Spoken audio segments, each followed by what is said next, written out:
And we are back with the third segment of the GSMC Basketball Podcast presented by the GSMC Sports Network. And in this third segment, we are going to be we're going to give a quick recap of all the NBA games that went down previously. Now, I just sort of moved the title just a little bit just because, my OCD was kicking in. But regardless, let's go right ahead and get into the matchups that happened last night and just give the overall stats, basically. Do what I usually do on this in this segment. So the Lakers, they ended up beating the Pelicans, which ended up putting them in the position that they're in right now, where now they have to basically play the Pelicans again in the play-in just to go up against the Denver Nuggets in the first round of the playoffs, depending on who wins. So in this game, D'Angelo Russell ended the game with 19 points. LeBron James ended with a triple-double, 28 points, 11 rebounds, and 17 assists. He recently passed the 11,000 assist marker, making him the only NBA player in NBA history to have 40K points and 11K assists, along with 11K rebounds. Again, just more records and more counting stats that LeBron has added to his resume, as if he has nothing left, as if he has more to prove, even though I don't think he has much left to prove. He's already the greatest basketball player ever, in my opinion. Anthony Davis ended the game with 30 points and 11 rebounds. He also had some back spasms after the game and had to leave, so that could bring up serious problems going into the playoffs, because if that back starts acting up in the playoffs after he had a phenomenal season of playing practically every single game, he was ridiculed previously for not playing as many games, and people were calling him he was made out of glass, things of that nature. Now he's actually played a lot of these games, but now it would be really, really bad if in the postseason he's not healthy. That will crush every single one of the Lakers' hopes and dreams, and that is not something that I think should be taken lightly, because Anthony Davis is crucial to the Lakers and their success. And if he's injured, I really don't see the Lakers making it out. So that's basically all the important scoring on the Lakers side. Now for the Pelicans, CJ McCollum ended the game with 25 points. Zion only ended with 12.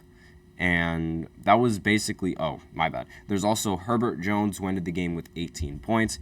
And Brandon Ingram made his return, ending the game with 13 points. Only played 23 minutes, however. So we'll have to see how well he is, how good he is, and how able he is for the playoffs. But overall, the scoring was rather inefficient coming in from the Pelicans. And from an individual standpoint, because as a team, they shot 40% from three, which is much better than the Lakers' 37% from three, yet the Lakers were able to come out on top. So just a little bit of a play-in preview, I guess you could say, of the matchups, because they do play against each other in the play-in, and they will. So depending on how good Anthony Davis is going to be, is going to play out, determine the series. So, next game on the list, the Knicks ended up beating the Chicago Bulls 119-120, and this solidified their spot as the second seed as they clinched it. Jalen Brunson ended the game with 40 points and 7 assists and 8 rebounds. DiVincenzo ended the game with 25 points, and Josh Hart ended the game with 12 points and 10 rebounds. And just looking at more, that was basically all the important scoring that came in from the Knicks. Now, I sort of see a trend that could be a problem in the playoffs, and that is the fact that Jalen Brunson has to score 40 in order to even beat the Chicago Bulls in overtime. Now, that might be really bad for the Knicks, because if Jalen Brunson is your only means of offensive production, then that would just make it a lot easier on teams to be able to stop you. So the Knicks bench, and the Knicks, they do have a really deep bench, but they're going to have to perform. They're going to have to show up. If they don't show up, then that's bad news for New York. Now, on the Bulls side, DeRozan ended the game with 30 points, so he could be a key player in the play-in matchups, depending on how that goes. Kobe White ended the game with 26. Vucevic ended the game with 29 and 11. And let's see, just looking at the bench, not really much scoring production coming in from the bench. So they played a very good game, the Chicago Bulls, going up against the Knicks. So, like, between the Bulls and the Hawks, I have the Bulls winning in that matchup. I didn't talk about it previously because I just felt like there was no need to talk about it. I think both of those teams, they don't have a single chance against Miami or the Sixers. So, not really much that needs to be said about them, but DeRozan could be in for a very good play-in game against the Hawks. Like, I wouldn't be surprised if he drops like 50 points. But regardless, let's move on to the next game on this list, which is going to be the Thunder going up against the Mavericks. So the Thunder, they ended up winning 135-86. This was a huge blowout win for the Thunder, even though the Mavericks, they did not play Luka Doncic and they did not play Kyrie Irving. So, but at the same time, they barely played any of their starters in this game. So a lot of the scoring actually came from the bench as opposed to any of the starters. Shai only ended the game with 15 points, but that was because he ended with 16 minutes. And if we look at the rest of the roster, the entire bench played above 10 minutes. So the scoring output is going to be a little different. Of course, Shai leads the entire team in scoring, but there were a lot of people that ended up getting into double digits. So Aaron Wiggins ended the game with 14 points, 5 of 8 from the field. Ousmane Deng ended the game, forgive me if I botched that name, ended the game with 13 points, 6 of 12 from the field. Chet ended with 13.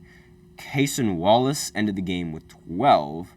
Lindy Walters ended the game with 12 as well. Jalen Williams ended the game with 9.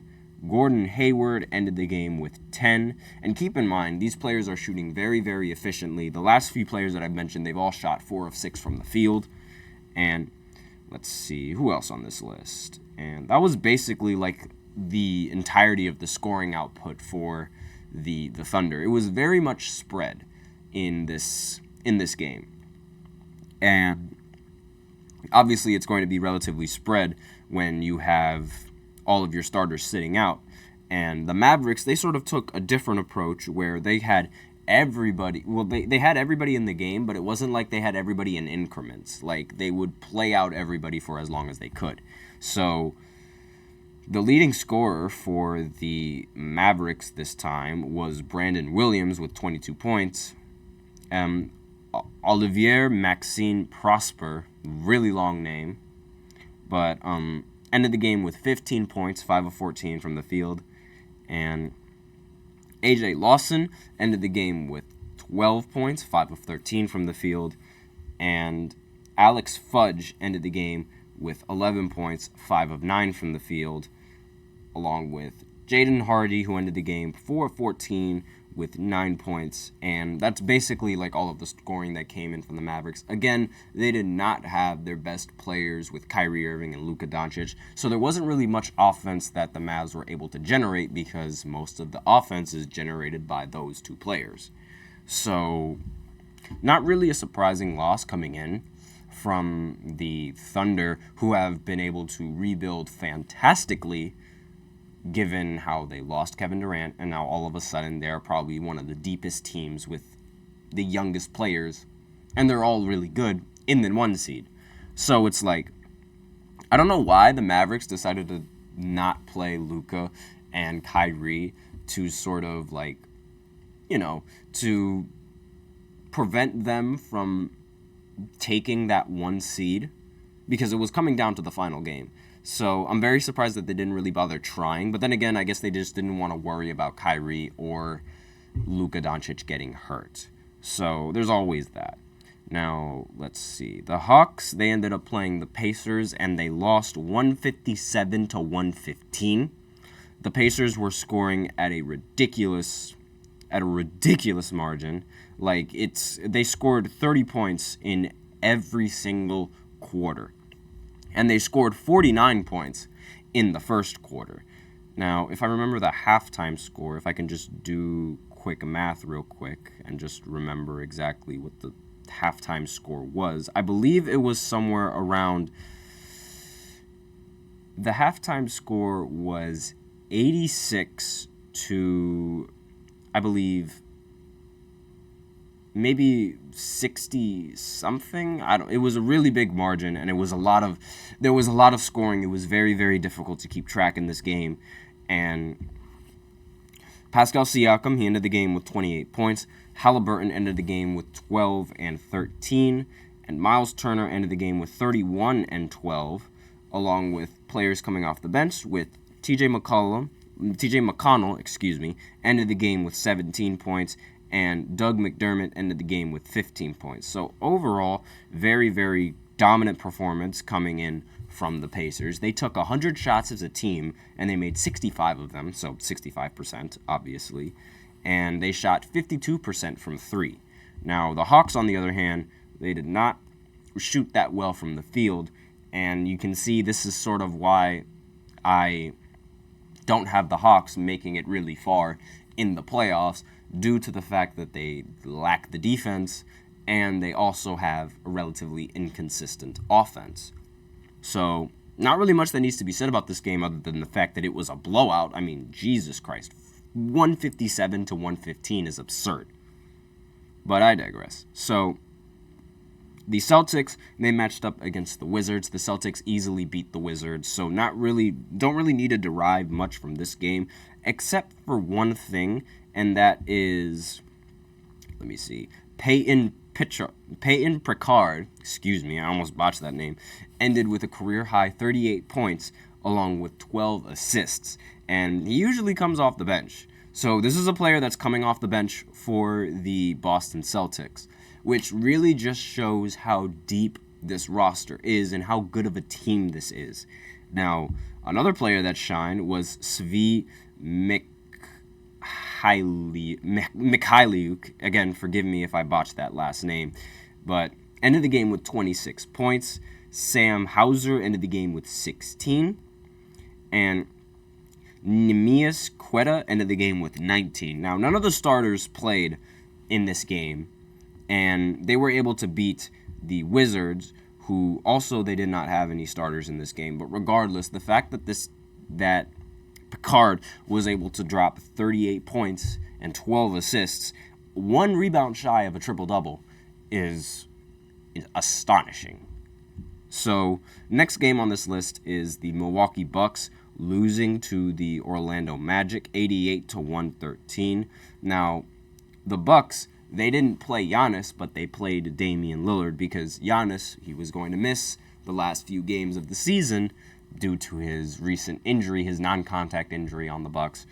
And the Bucks, they did not play well against this Magic team whatsoever. So Middleton ended with 17 points. Bobby Portis also ended with 17 points along with 10 rebounds. Damian Lillard ended with 16 points, just 16 points. And he shot 2 of 14 from the field. And 12 of his points came from the free throw line. So that just shows how rough of a shooting night this was for Damian Lillard, and how rough it was for Middleton as well, who ended the game 6 of 15. Now, the Magic, on the other hand, Banchero ended the game with 26 points, 11 rebounds, 7 assists, and Franz Wagner ended the game with 25 points, and they just played better as a team. But then again, when you have Damian Lillard shooting that badly from the field, it's like relatively easy to outplay the Bucks, especially when there's no Giannis in the picture. And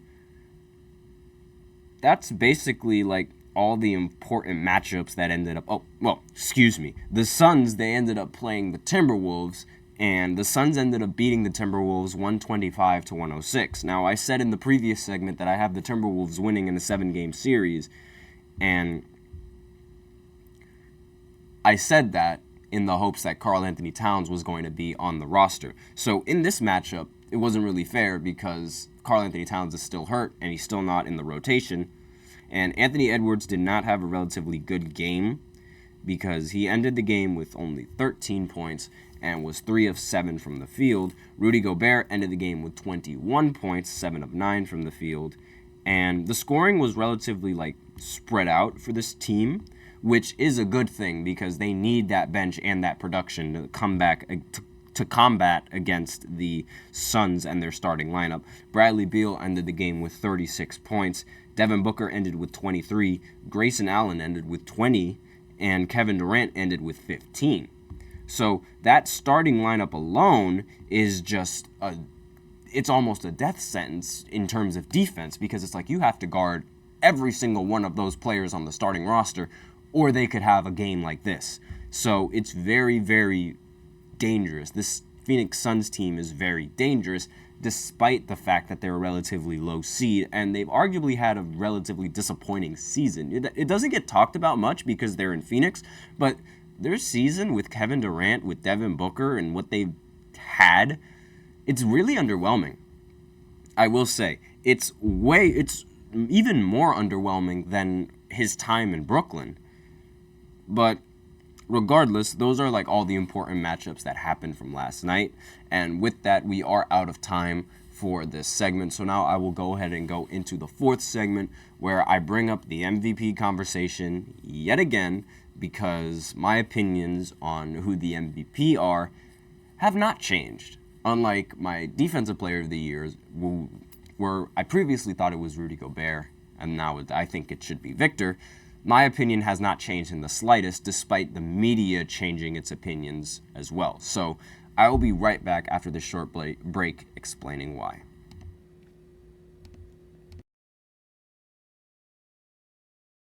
For the best and latest podcasts available anywhere, go to the podcast app on your cell phone and type in GSMC to access free content-rich podcasts on health and wellness, book reviews, sports, entertainment, relationships, social media, movies, technology, finance, and even weird news. Subscribe and download the GSMC Podcast Network's family of shows, available everywhere podcasts are found.